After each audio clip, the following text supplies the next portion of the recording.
राधे राधे महाराज जी, आपके चरणों में कोटि कोटि प्रणाम। महाराज जी, यदि कोई लड़की छेड़छाड़ या शारीरिक उत्पीड़न का शिकार कार्य क्षेत्र या घर पर हुई हो और महाराज जी का अनुसरण करने के बाद भी यदि वो उस व्यक्ति को माफ नहीं कर सकती और आघात के साथ आगे नहीं बढ़ पा रही, तो क्या किया जाना चाहिए इस संदर्भ में महाराज जी? हम तो ऐसे सब माताओं बहनों से कहते हैं कि ये एक ऐसा चैप्टर है जिसमें हमें क्षमा नहीं करना चाहिए। अगर भूल आपको दिखाई दे रही कि सुधरने लायक आदमी, इससे गलती हो गई तो क्षमा कर देना चाहिए। वो आंखों से दिखाई देता है। अगर ये पता चले कि चाहे वो पिता हो, चाहे वो रिश्तेदार हो, चाहे वो टीचर हो, चाहे वो कोई भी हो, चाहे हम कहीं नौकरी करते हो, वो व्यक्ति हो, यदि ऐसा हमें बार बार प्रताड़ित किया जाता है तो हमें रिपोर्ट कर देनी चाहिए और हमें सरकारी सहयोग लेकर उसे दंडित करना चाहिए, क्षमा नहीं करना चाहिए। एक जगह तक क्षमा ठीक है, अगर लड़कियां क्षमा करने की बात सोचे तो आते दिन पीछे चार लोग पड़े रहेंगे।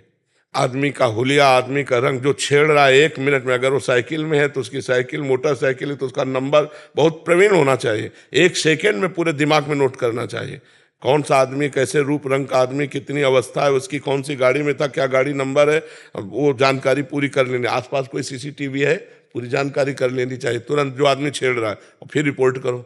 अपने आप डंडा चलेगा अपने आप उनको, और ऐसे चाहिए। लेकिन इतने लोग हैं आजकल कि किसी बहन बेटी को कोई छेड़ रहा है, वो मोबाइल से भले पिक्चर बना लेंगे और चले जाएंगे। हमारी बहन हो या किसी की बहन हो, अगर कोई बहन बेटी को छेड़ रहा है, हमारे प्राण चाहे चले जाएं, उस समय कूद पड़ना चाहिए। पर अब कूदे तो क्या कूदे, वो उसको विरोध करने की तो बात जाने दो, मनोरंजन बनाएगा। तो हमें लगता है माताओं बहनों को, अगर एक बार कहीं ऐसा नजर आता है कि पहली बार इससे गलती हुई और इसे क्षमा कर देने से आदमी सुधर जाएगा, तो क्षमा कर देना चाहिए, नहीं फिर दबा के नहीं रखना चाहिए, क्योंकि उससे गंदगी बढ़ती चली जाएगी और आपका हृदय जलता चला जाएगा। अगर कोई पारिवारिक सदस्य है या कोई जहां आप काम करते हैं, तो उसको एक बार सचेत कर दें कि अगर दोबारा आपने किया तो आप बहुत ही समस्या में फंस जाएंगे। महाराज जी, जब वो सिचुएशन आता है तो इतना भयभीत कर देता है कि आप कुछ कर ही नहीं पाते हो। नहीं, कैसे भयभीत कर देता है? तुम इतना भयभीत कर सकती हो कि उसको भोजन अच्छा नहीं लगेगा। अपने स्वरूप को आप जागृत करो। आप इतना भयभीत कर सकते हो कि आपको केवल मुझे छेड़ा, इतनी बात में कानून उसको धर लेगा, इतनी बात पे कानून धर लेगा, मुझे छेड़ा, और कहीं अगर छेड़ा तो फिर तो और कानून आगे है। पर ऐसी सब बहुत प्रवीणता पूर्वक देखकर, जहां बलशाली लोग हों, जहां अपने को लगना मैं फंस गई, वहां विनय के द्वारा बचाना चाहिए। किसी भी तरह अपने को बचा लेना चाहिए, वहां एक्शन नहीं लेना चाहिए। एक्शन तब लेना चाहिए जब अपने को बलवान देखे। अगर ऐसी जगह फंस चुकी है कि अब एक्शन लेने से काम नहीं चलेगा, तो विनय से काम ले लें, किसी चतुराई से काम ले लें कि हम किसी तरह हाथ जोड़कर, पैर जोड़कर अपने को बचा पाएं, फिर इसके बाद एक्शन ले लेंगे। क्योंकि चार हैं, अगर हम एक्शन की बात कहते हैं तो शायद है कि उनकी बुद्धि में ऐसा कुछ आ जाए कि हम एक्शन लायक ही न रहें।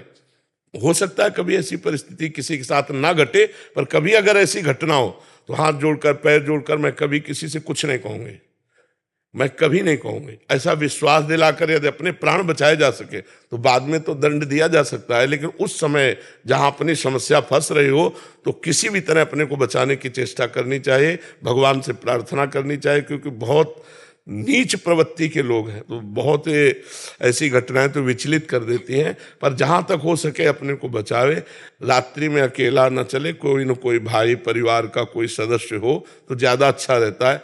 अकेला चलने पर घटनाएं होने की ज़्यादा संभावना होती है, क्योंकि रात्रि में जैसे लोग ऐसे बुद्धि वाले हों और वो देखें तो उनका भाव बिगड़ सकता है। अगर कोई साथ में है तो ठीक रहता है। तो बहुत सावधानी, जहाँ तक हो सके पहले ही एक्शन में अपने आप को बचाने की चेष्टा करनी चाहिए।